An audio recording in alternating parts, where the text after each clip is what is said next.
अपेक्षित होतं 36 पर्यंत, त्याने आवश्यक होतं बाबा तुमच्या त्यागात विषय सर्वांना मंजूर आहे का? धन्यवाद. हा निर्णय चर्चा झाली त्यावेळेस त्यांनी 8/9/2020च्या नियमानुसार आपल्याला जनरल बॉडी घ्यायला सांगितलेलं आहे आणि जनरल बॉडीच्या संमतीनंतर प्रस्ताव हा सरकारकडे जाणार आहे. तर तो होण्यापूर्वीच आपण एक्सप्रेस ऑफ इंटरेस्ट मागवू शकत नाही आणि जे काही एक्सप्रेस ऑफ इंटरेस्ट मागवले असतील तर ते ह्या ठिकाणी उच्च न्यायालयाच्या किंवा शासनाच्या धोरणानुसार चुकीचे होत आहे. त्यामुळं अगोदर तत्वावर तो अधिकार आहे साखर आयुक्ताचा, त्याच्यानंतर तो अधिकार सरकारचा आहे. सरकारला विचारावं लागेल, कारण मागच्या वेळेस सरकारने जो काही ठराव केला होता त्यावेळेस शंभूराज देसाई साहेबांनी पालकमंत्री महोदयांनी जो काही निर्णय दिला होता की 200 रुपये टनामागे द्या, तशा प्रकारचा निर्णय झाला नाही. तो 1.5 कोटी प्रमाणे वर्षाला मिळावं अशा प्रकारचा तोंडाला पानं पुसली शेतकऱ्यांच्या आणि 1.5 कोटी मध्ये भागवलं प्रत्येक वर्षाला. आणि मध्येच हा 7 वर्षाचा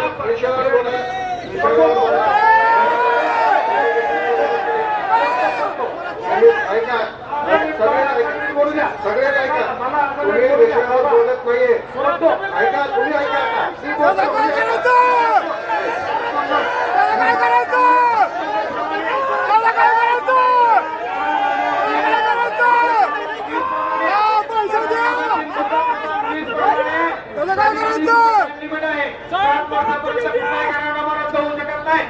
आणि 7 वर्षामध्ये टाइम लिमिट दिलेलं आहे. कोणत्याही करारनामा करताना प्रथम तुम्हाला 7 वर्ष टाइम लिमिट पिरियड दिलाय, रद्द होऊ शकत नाही.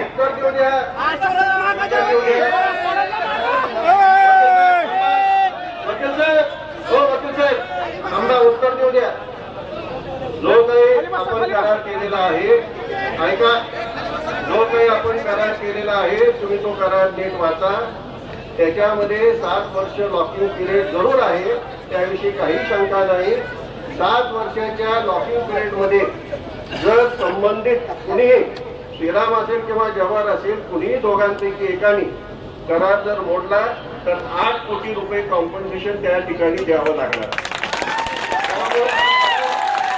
हा करार जो मोडला जातोय, हा करार जो समापित करण्यात येतोय, हा जवाहरकडून येतोय.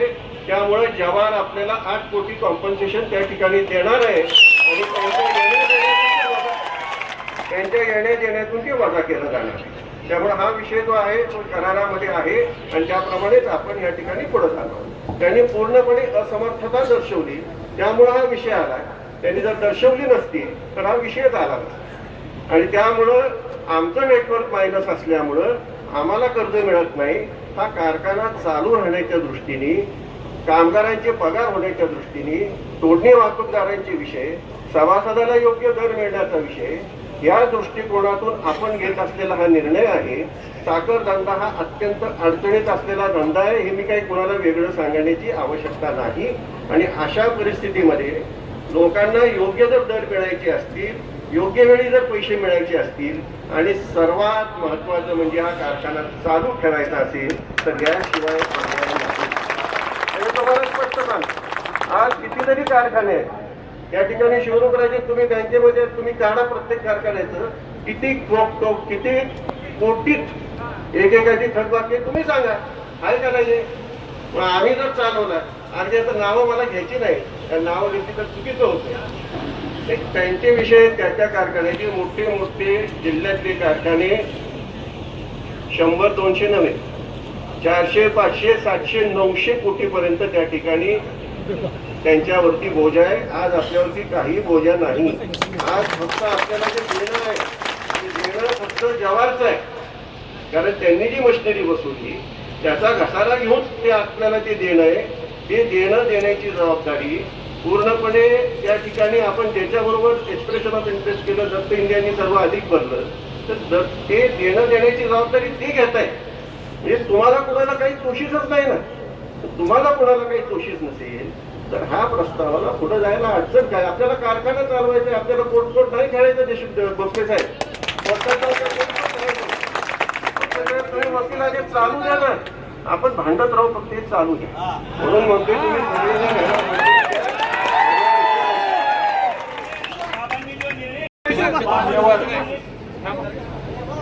बाबांनी जो निर्णय घेतलाय हा शेतकऱ्यासाठी अतिशय महत्वाचा निर्णय आहे.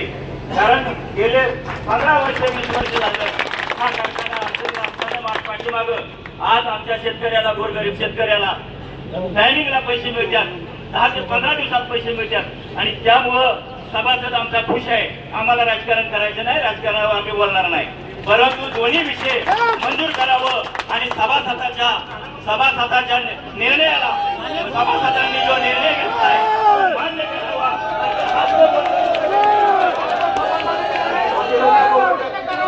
वकिलांना बोलून बाजूला बसलेले कारखान्याचे मालक आवाज वाढवा, आवाज कमी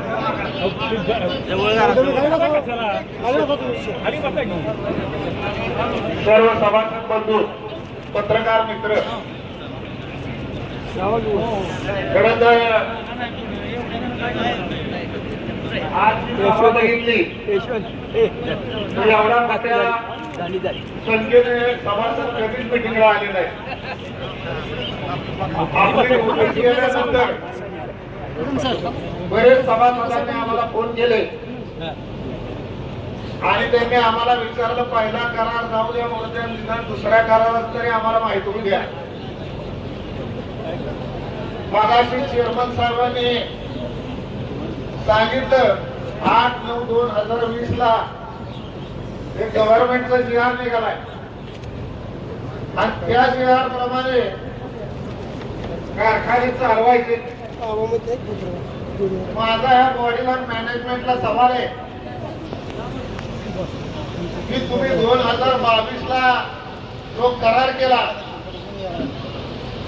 आता एक झालं, अजून बरेच विषय. आता हा विषय फक्त ह्या विषयापुरता आहे, तरी तुमच्या ह्या प्रश्नाचं मी उत्तर देतो.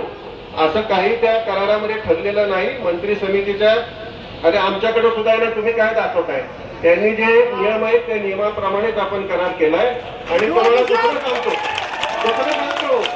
तुम्ही लक्षात घेत नाही, तुम्ही फार स्वतःला विज्ञान हा, मग तुम्ही लक्षात घ्या, तुम्ही नीट लक्षात घ्या.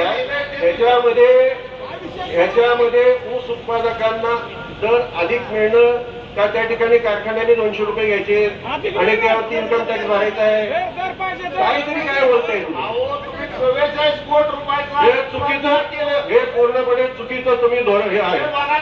अरे नाही, आम्ही इथंच काम करतोय, त्यामुळे हे दिशाभूल करून राहिलेले आहेत. मला वाटतं आपला विषय हा मंजूर झालेला आहे.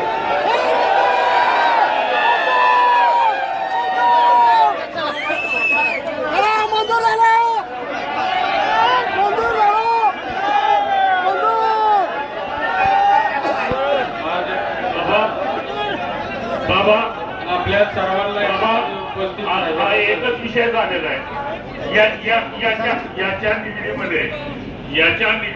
निगडीमध्ये अजून 2-3 प्रश्न आहेत. या प्रश्नांची उत्तरं अपेक्षित आहे. या प्रश्नांची उत्तरं अपेक्षित आहे आणि ती जबाबदारी माननीय संचालक मंडळाची आहे. आणि हे उत्तर हे कुठेही सभा कुठं वादांची किंवा कुठं गोंधळाची करायची नाहीये. ही सभा सभासदाला त्याचा अधिकार त्याला त्यांनी जे प्रश्न कन्क्लूड करून आणलेले त्या प्रश्नाचं उत्तर अपेक्षित आहे. हे बघा, आता ही जी खास सभा आहे ती तेवढ्या पुरतीच आहे. तुम्ही ऐका, तुम्ही ऐका बाबा त्याच मुद्द्यावर इथं 10 तोंड बोलत नाहीये. तुम्ही 10 तोंड बोलत नाहीत. बाबा, मी विनंती करतो, त्यांचा प्रश्न जर चुकीचा असेल तर तुम्ही जरूर सांगा. हा त्यांचा प्रश्न चुकीचा आहे, एक विभाग चुकीचा नाही. मग तुमचं मत आहे, याचं एक्सप्लेनेशन तुम्ही का देताय? तुम्ही 44 कोटी रुपयाचं नुकसान सभासदाचं का केलं? मंत्री समितीचं का ऐकलं नाही आणि मंत्री समितीने सुचवल्याप्रमाणे तुम्ही करार का केला नाही? हे तुम्ही पूर्णपणे तुम्ही चुकीचं सांगत आहात. तुम्ही छापून आणलं नाही.